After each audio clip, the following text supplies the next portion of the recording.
They're going to score. It's just, can their defense be good enough to make them better than 9-3 where I have them right now?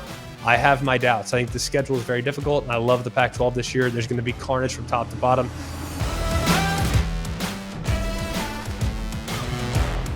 Hello and welcome to Always College Football. Today is a very special edition of Always College Football. It's July 11th. Why is that a big deal? Because it's 7-11. Why not? Also, very excited about the possibility of Media Days just a couple days away, man. We got it coming up, man. We got so much Media Day action, the unofficial start to the college football season. It's here. We did it. Not really. It still feels like we're forever away. I believe it's like 46 days until week 0. So we still have a while, but talking season is fun. And we're going to be in Nashville next week for the SEC Media Days. We'll be covering some of these media days over the next few weeks. So a lot to look forward to, a lot to be excited about. But today, I'm even more excited because we get to unveil our way too early preseason top 25. Now, we're not going to do the whole list today. We're going to do 25 through 11, give a breakdown of each team, try to get you some names that you might need to know, some faces that you might need to know. Maybe you forgot that this coach went there, this coach went there. So we're going to do our way too early, don't hold us to it, top 25, because these are subject to change. I'll explain again here in a minute why, but it's a fun day. Let's have some fun with it. Maybe you hate where your team's at. Perfect. Tell us. Tell us in the reviews, but don't leave us a 1-star review because you don't like where your team is at right now. Maybe you'll like where they're at when we kick things off here at the end of August. But if you could, please continue to leave us reviews. It's been amazing. We so appreciate you guys leaving us a review. Saw one just the other day. Really appreciate the kind words. I believe it was called Golf Forever. So I love that name first and foremost. Second of all, it meant a lot to us to say that best of luck in year number 2. We are officially on year number 2. We've been doing this for 1 year and 6 days. So we appreciate you being with us. And if you could continue to tell your friends, leave a rating on wherever it is you get your podcast. Hit the thumbs up, the like button on the ESPN YouTube channel. You can also subscribe to ESPN's College Football YouTube channel. And you can subscribe to our podcast wherever you get your podcast. So if you could just take a couple minutes to do that for us, it'd mean an awful lot. So let's not waste any additional time. Without much further ado, it's the preseason. Don't hold us to it. Just written in pencil with a nice big eraser. Top 25 for Always College Football. The Always College Football preseason top 25. Now, with respect to the 25 teams that have been picked out already, this is merely a placeholder. We're going to operate as if we are the College Football Playoff Committee. I am taking a snapshot here today in the middle of July of where I think these teams stack up. I also can acknowledge that a week from now, maybe a quarterback competition gets decided. Maybe a player emerges. Maybe a player enters the portal. Maybe there's an injury. All of these teams in this particular order are subject to change. We will do hold me to them when we get to August, but for now, it's exactly where we stand. We're going to start at 25. We're going to work our way all the way down to 11 today, and later this week, we'll present teams 10 through 1. You guys ready? Let's do it. At number 25, the first of many that will be included from this particular conference, it's the Pac-12. It's the Oregon State Beavers. Now, a lot of people look at Oregon State and say, well, you know what? That's probably actually a little bit low based on what they did last year. They now have addressed some of the things potentially at quarterback. DJ Uiagalelei transfers in from Clemson. He gets a fresh start. You're going to notice, I think, probably throughout several of our breakdowns in the next 6 weeks, fresh starts, I feel like, are good for players. You might hear me talk glowingly about Graham Mertz with Florida. You might hear me talk glowingly about DJ Uiagalelei. I think the quarterback position at Oregon State, I'm not going to say it's been a challenge, but it was certainly not a strength the last couple of years. The run game has been the strength, and if you look at where they're at, they returned 4 of their 5 starting offensive linemen from a year ago. They have Damian Martinez. Last year was the Pac-12 Offensive Freshman of the Year. 6 consecutive 100-yard games and averaged over 6 yards a carry. Pretty good starting point if you're a run-heavy attack. Couple that with what might be an improved passing attack downfield. DJ Uiagalelei did not do a great job working the middle of the field, did not do a great job of continually getting through his progressions. But one thing he did well at Clemson was downfield throwing. If you can get those safeties to bite up, you could be in pretty good shape given the threat that Oregon State has with the offensive line and the run game. You look at their defense. Defense should be pretty good. They were one of the worst just a few years ago. Now they're one of the best, partly because of the complementary football that they play. When you think about where Oregon State is, okay, and just the way that they're able to attack. Now, if they can get a lead, they'll crush you. Are they capable of coming from behind? We saw last year, I believe they ran it 14 consecutive plays to erase a significant deficit, but I digress. The defense can pin their ears back now. That's been one thing that's been a little bit of a question. They went out and they got a transfer from Wyoming, Omatosho. He should be a guy that might be a difference maker off the edge. Had 6.5 sacks last year for Wyoming. And if he can replicate that success in the Pac-12, then that might be significant. They're really deep at safety. You got to love what they bring back with Oladapo at safety. If Alton Julian, maybe the best safety prior to the knee injury last year, if he can excel, they might be in a really great spot. I think this team is in prime position to potentially chase another 10-win season. I do think the Pac-12 is remarkably deep. That's part of why I have them at 25. I really don't try to forecast what wins and losses are going to be. I do the best I can. Obviously, it's a factor. But I look at the depth of the Pac-12, and I think if the Pac-12 was a little more thin, I'd have Oregon State a little higher. Unfortunately, it's crazy deep. That's why I have them in at number 25. At number 24, last year's college football national championship game runner-up, the TCU Horned Frogs. A little lower than most teams. Most people will have TCU going to this upcoming season, partly because I think last year's team had a little magic. I'm not sure I need to necessarily describe that to anyone that's watching this program. They know that team last year found lightning in a bottle on more than one occasion. They bring back Chandler Morris. He was the starting quarterback going into the season last year. I think he's got a chance to be really good within the system. Quarterback position is not a concern. I do have some concerns about Chandler Morris's ability to stay healthy. He's got to be able to stay upright. He's got to stay on the field. They do have to replace some top running backs and top receivers, plus a couple offensive linemen. This is a pretty significant adjustment for TCU given what they lost last year. Now, they have Trey Sanders coming in. He's a transfer from Alabama. They have JoJo Earl, another transfer from Alabama. He'll be at wide receiver. Trey Sanders will be at running back. They also have a couple of decent guys at back as well. Emily Bailey, Trent Battle. They're pretty decent at running back. I think they'll be just fine at that position. Will they be able to replace what they had last year? Probably not, but I do think in a committee type of approach, they have a chance to be pretty salty. Quentin Johnson will be almost impossible to replace. I don't care what anyone says. The guy was just a mismatch with his length and was really difficult to cover, not just in the red zone, but you saw in the playoff game against Michigan, the guy could take it the distance as well. He's going to be very difficult to contain. Now, they do have some solid length coming back at wide receiver with Savion Williams. Had 29 catches a year ago, might be a pretty good piece. They also have good option at tight end with his length and Jared Wiley. He's coming off a pretty good season as well. Was at Texas prior to that.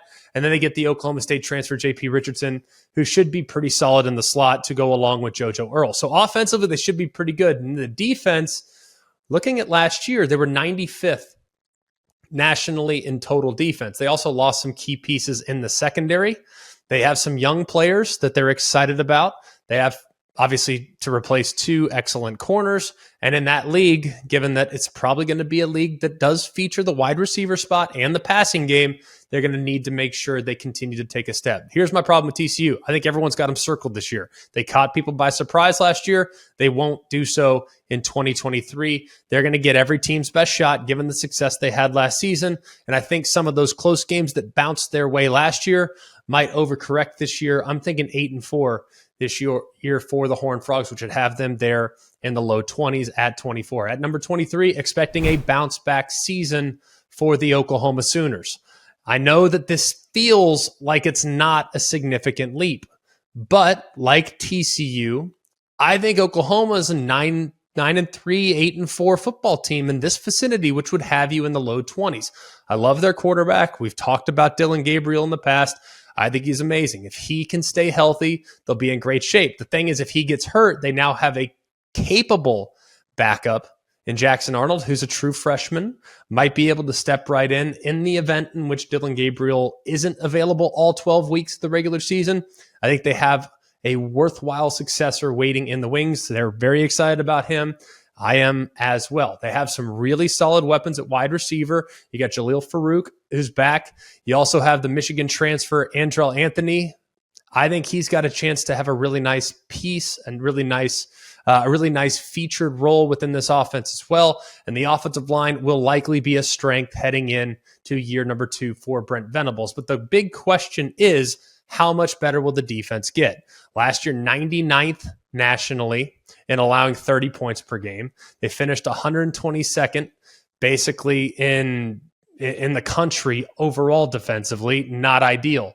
And obviously the performance against Texas is the one gets highlighted, but they have really not played great on all 3 levels defensively in quite some time. So there has to be a bit of a culture shift. Now, they did a pretty good job of going out and identifying a couple key pieces in the portal. I'm excited about what Dasan McCullough might ultimately do as that edge rusher. He transfers down from Indiana. He might be a bell cow from day one for the Sooners on defense. And then you bring back Danny Stutzman as well. I think Stutzman's a guy that's going to be super productive. And you think about Venables when he was at Clemson. If he has a good, sure tackling inside linebacker, they're usually in pretty good shape. He's got to play big for them if they're going to grow on that side of the ball. Look, 6-7 last year was not a real indicator of, I think, where this team is going. It was a little bit of a blip. I'm not going to sweat where Oklahoma was last year. I think the arrow is pointing up based on how they bottomed out last year, and really believe that they'll take strides in the right direction here in 2023. Let's go to number 22, the UTSA Roadrunners. Now, different conference. Of course, back-to-back Conference USA championships. They now are setting their sights on a 3rd straight conference title, but can they do it in a more difficult league? We know the American Athletic Conference. Mike Oresco has longly coined it as the Power 6. Fair or unfair, I don't know if you agree with that, disagree with that, doesn't matter. This is a step up in competition. No denying that. Frank Harris is back, though. He might be the best player in the program's history. 5 seasons as a starter, threw for over 4,000 last year and 32 touchdowns. And on defense, they have a couple good pieces as well. Brandon Brown is back. Jamal Ligon is back. It's a really, really solid back 7. Now, what can they do up front? Can Trey Moore be the guy that continues to excel on the end of the line of scrimmage? 8 sacks last year, 18 tackles for a loss last year as a freshman.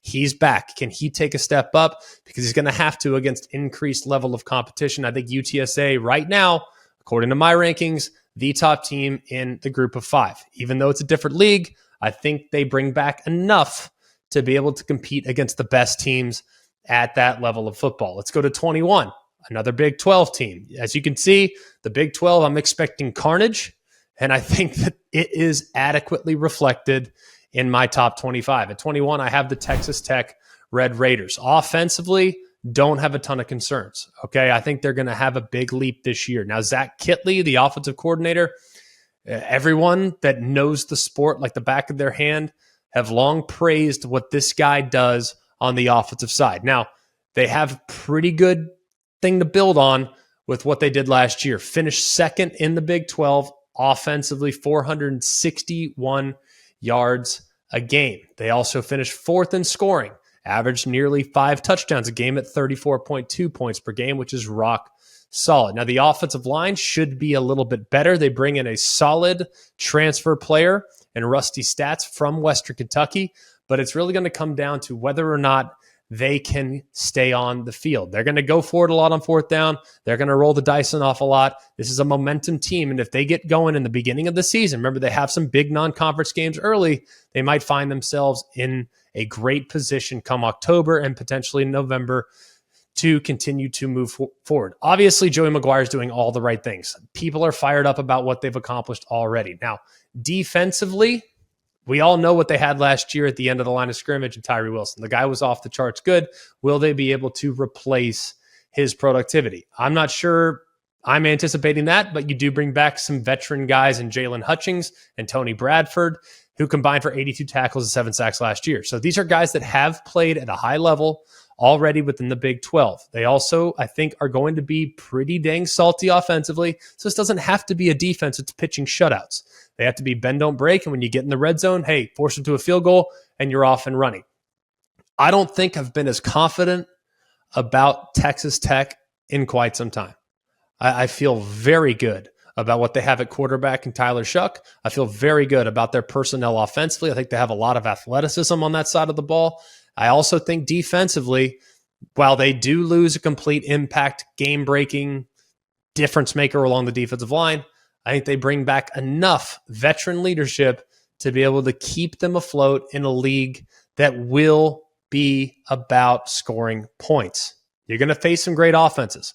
You don't have to hold them to 28. If you can hold them to 30 and less, and your offense can go get you 40, 42, you're cooking with gas, man. That's why I'm high on the Red Raiders this year. I have them in my top 25 at number 21. Moving out west yet again, the Pac-12, UCLA. Nobody's talking about the Bruins. Nobody. Everybody's talking about SC. Everybody's talking about Utah. Everybody's talking about Oregon. Everybody's talking about Washington. Do not sleep on the UCLA Bruins. Now, are they going to be able to replicate the success they had running the football last year? I cannot tell you that without a shadow of a doubt. Zach Charbonnet is great, but hey, guess what? In comes Carson Steele, a guy that's had a lot of success in the past playing in the MAC. So he's played high-level football before. He's seen quality competition before. Will he be able to continue on? They also lose Dorian Thompson-Robinson. Now, he was up and down from time to time as a starting quarterback, but these last couple of years, things really started to move in the right direction. Made good decisions, did a pretty good job of kind of hanging in the balance. Now it's really going to be about, can they adequately replace his productivity with Colin Schlee, the transfer, or will it be the true freshman Dante Moore? I'm not sure anybody at this point knows exactly what's going on, but either way, you're looking at a team that is going to be able to run the football. Now, you look at the guys that are back, a ton of pieces. They also went out and did some good things in the portal. Already referenced Carson Steele, referenced Colin Schlee, but don't forget about J. Michael Sturdivant as well. This guy has some serious length on the perimeter, and they've found some success with the tall wide receivers in the past. One thing I'm concerned about is offensive line. That's been a position of significant strength for UCLA the last couple of years, had tremendous continuity last year and the year before. Will they be able to adequately replace some of those pieces with transfer guys? Spencer Holstage from Purdue. You also have Kadre Kuta from ODU. But you have the center back, which helps a lot when you're using tempo and you're running kind of a complex scheme. Duke Clemens is back at center. That should help an awful lot. Now, defense for UCLA, bend, don't break, man. Not really that dissimilar than what we've talked about already for the last couple minutes. A bunch of guys that are really, really solid, but certainly unspectacular. That is okay. They were the only team in the FBS not to give up a single play over 50 yards. They don't give up big plays, but then again, they ranked 110th nationally in allowing gains of 10 plus yards. Okay, so they got to do a better job. Maybe not allowing the home run, but they got to kind of limit some of the opportunities there along the front. They've kind of mixed up what they're doing defensively. Danton Lynn, now the new defensive coordinator, he's from the Baltimore Ravens. He's 33 years old, comes from a coaching family, and I think will have an opportunity to take advantage with some of the guys that they have. Now, Liatu Latu is great. The Murphy twins, both Grayson and Gabriel, they're great. And then you, of course, have the transfer from Bowling Green. That's Jordan Anderson as well. So I think UCLA, pretty good pieces on both sides of the ball. The one question mark being the offensive line, but with the scheme they run, I think that group has a chance to still be very good. In at 19 is Kansas State. What will they do coming off of the Big 12 championship run last year? Now, it wasn't pretty in the bowl game, but when you take into account just how this team grew and how this team improved last year, I think they're going to continue to be a serious problem for every single team in the Big 12. They bring back Will Howard. When they made the leap to him and said, this is his team, it completely adjusted who they are. He's big, he's physical, and he makes great decisions. Over 1,600 yards passing last year, 15 touchdowns, just 7 games. So this is a guy that I think has a really, really high ceiling and is probably only just scratching the surface. I know he's fourth-year player, but he's still just kind of scratching the surface of what he might ultimately become. Now, you do have to replace Deuce Vaughn.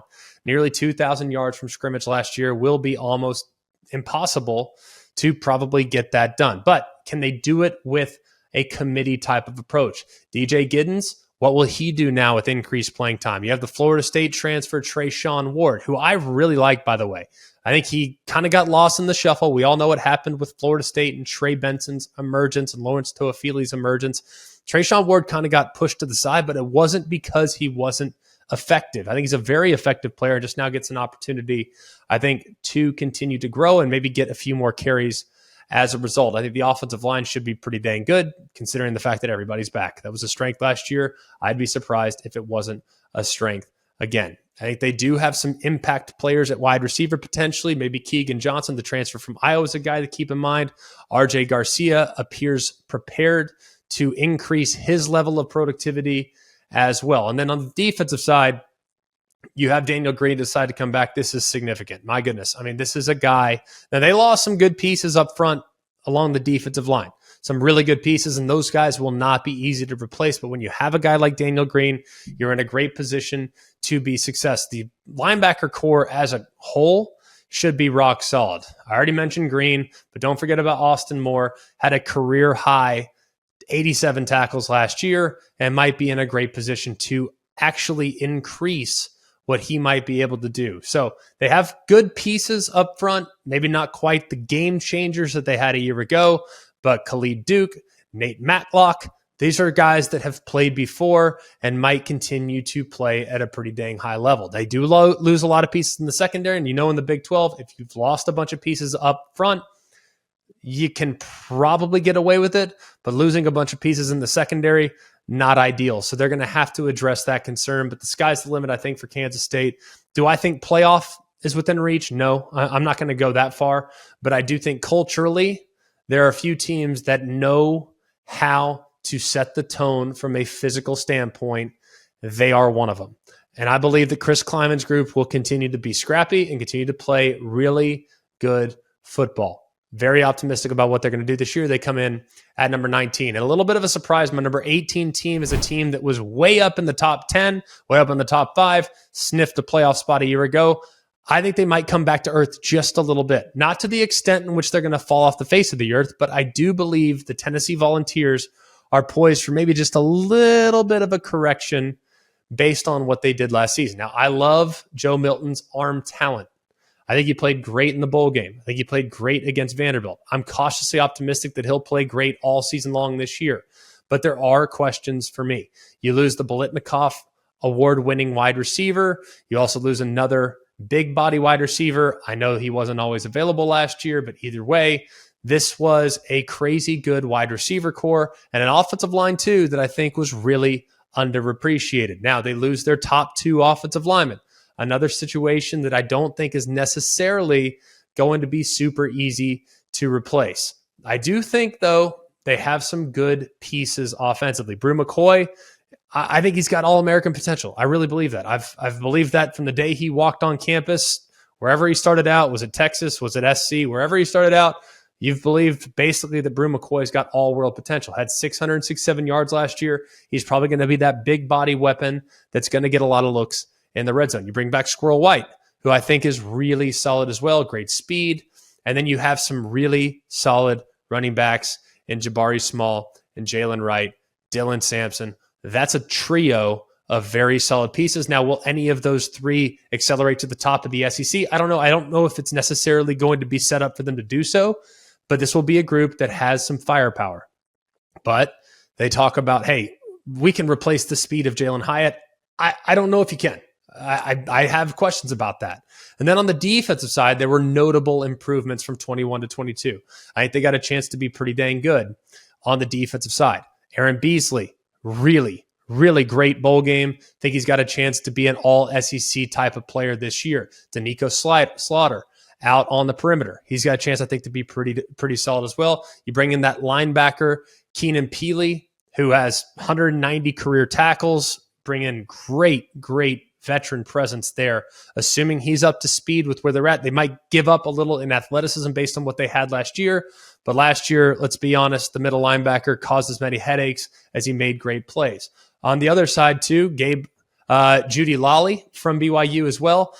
These guys are guys that have played a lot of football. They know what it's supposed to look like. Defensive back, you have some solid pieces at the nickel spot. Tamarion McDonald is back there in the slot. He should do a pretty good job. I mean, look at the slots that he's going to have to face in the SEC East. There's a bunch of good ones. So that is a really premier position right now, in my opinion, in the SEC.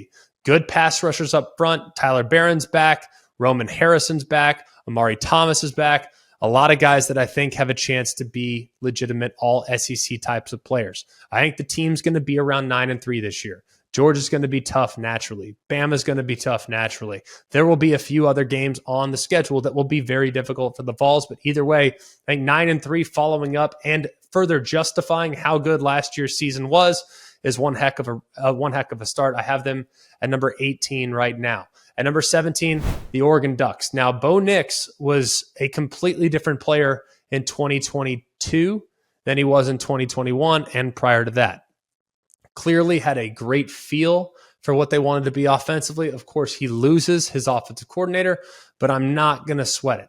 He wasn't really healthy down the stretch. It's one of those situations, if he was at 100% all the way down the stretch, would they have potentially gotten to the college football playoff? Would they have taken care of business against Oregon State?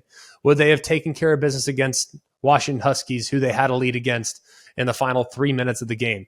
I don't know the answer to that, but you got Bucky Irving back. You got Noah Whittington back. You got a really solid duo of backs that contributed at a really high level in 2022. You also think there's going to be some portal additions that might burst onto the scene. Trayshawn Holden's there from Alabama, big body possession wide receiver.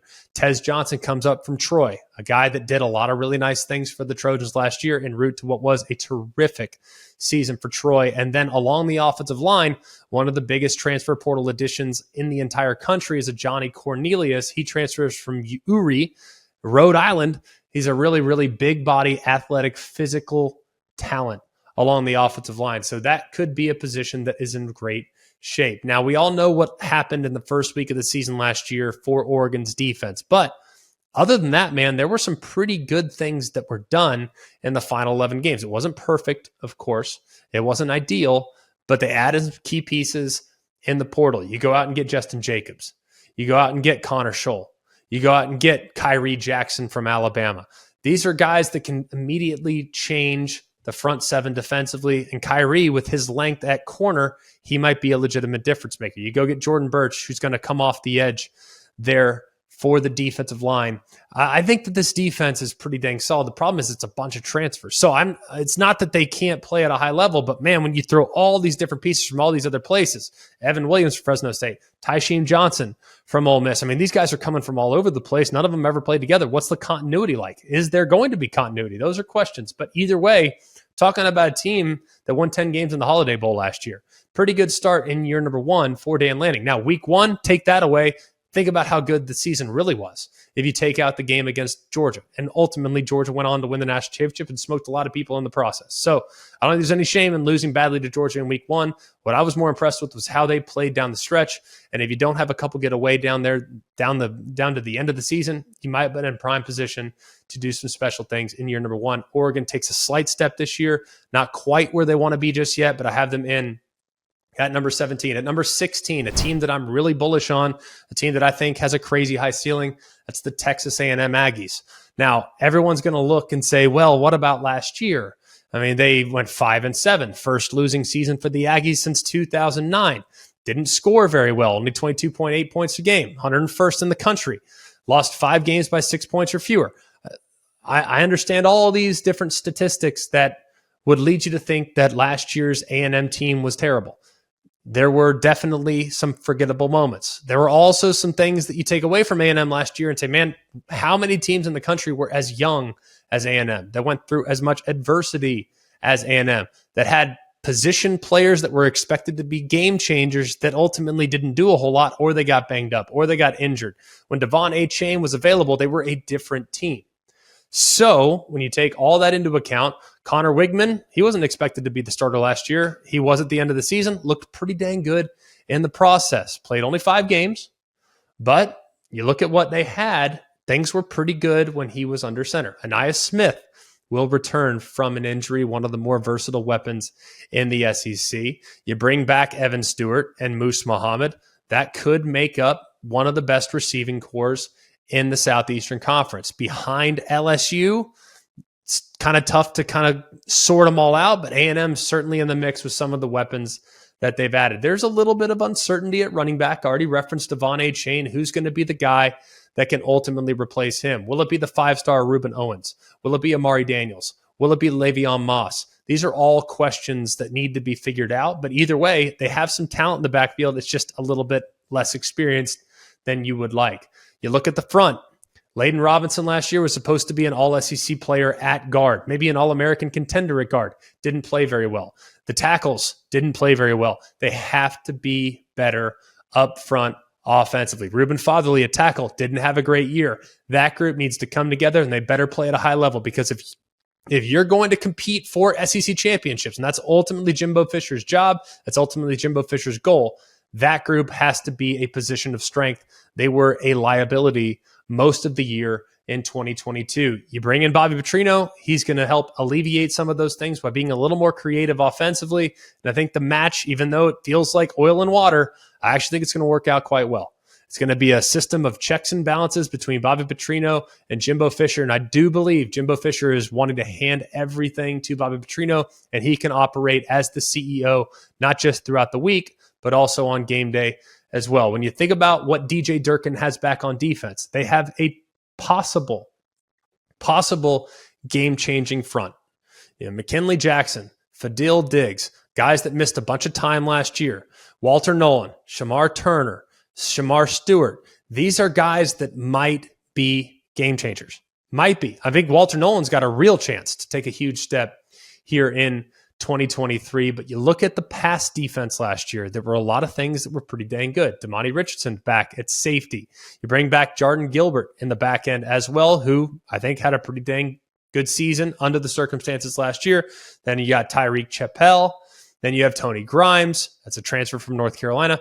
This secondary group, maybe not quite as good as a year ago, but they should be in a pretty good spot, assuming the pass rush can provide for them what I anticipate them providing. A&M, I think 8-4, 9-3 is about the right spot for them, which would have them in at number 16. 9-3, a little bit more likely when you're looking at where they're at. At number 15, one of the sleeper teams in college football this year for me, the Ole Miss Rebels. Jackson Dart, assuming he can fend off Spencer Sanders, supposedly has had a fire lit underneath him. Well, he's now going to complement what is a dynamic run game in Quinshon Judkins. I think Quinshon Judkins is amazing. I really believe that. I think he's one of the best players in America, regardless of position, and will only be better here in year number 2. But if they can get the quarterback spot figured out, they're in a great spot with what they have on the perimeter. You go out and get Chris Marshall. You go out and get Trey Harris. You go out and get a couple other pieces that are legit. I think that when you look at their wide receivers, Malik Heathson, Jonathan Mingo's in, that's not ideal to lose those two guys, obviously. I didn't mean in, out. They're out. Excuse me, I misspoke for a moment. You lose your top 2 guys at wide receiver, but it's okay. You've gone out and you've identified a couple of pieces that might be able to step right in. You also look at the tight end position.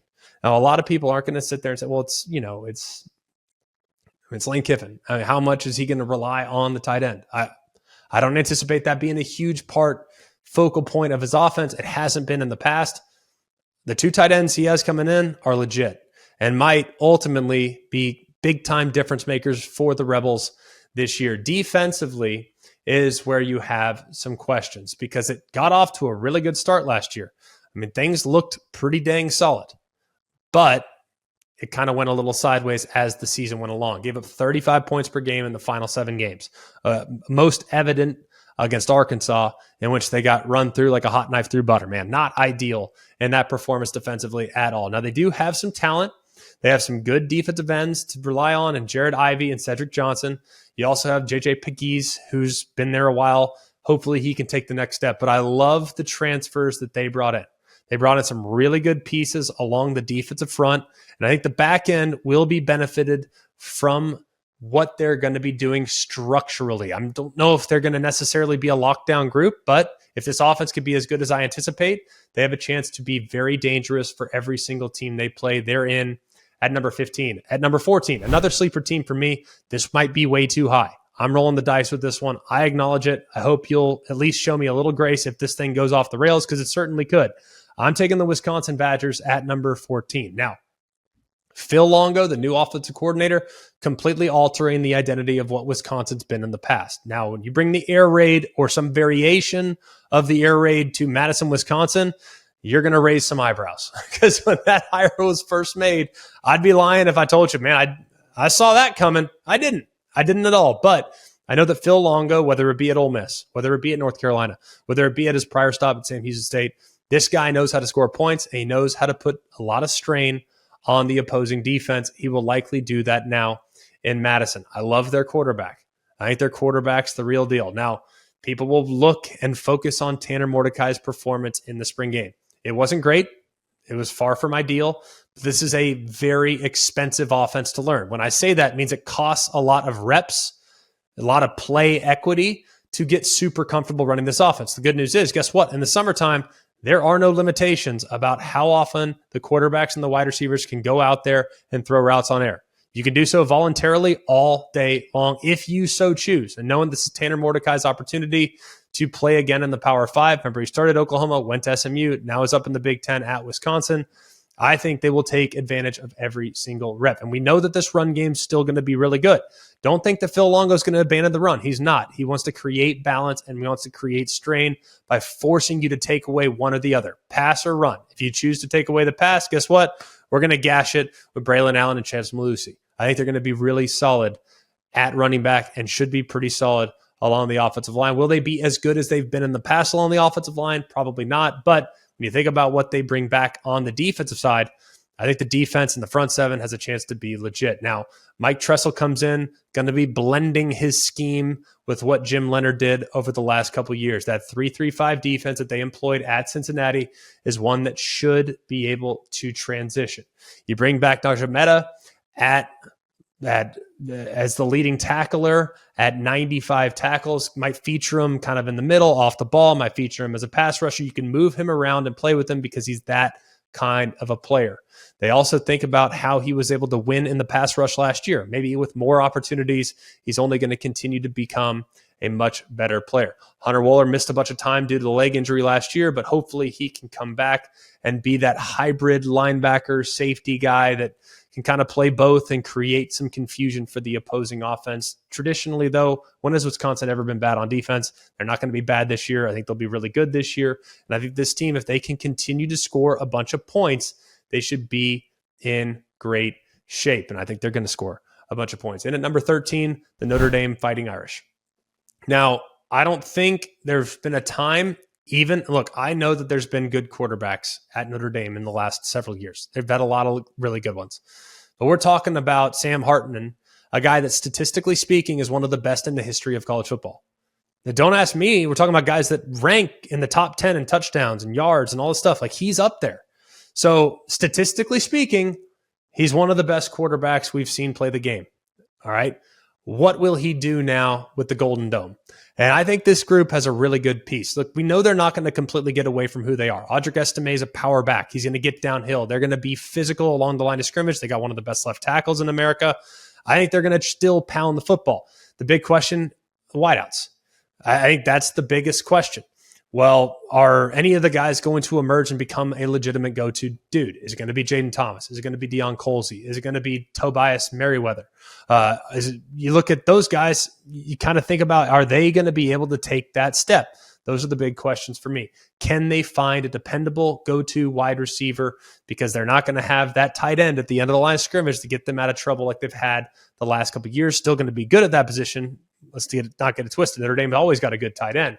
But will they be as good at wide receiver to put some fear in the defense as far as the vertical threat is concerned? You lose some key pieces up front, including Isaiah Foskey, never good on the defensive side, but they're pretty dang stout on defense. And they're going to continue to be stout on defense. Look, we know who they are.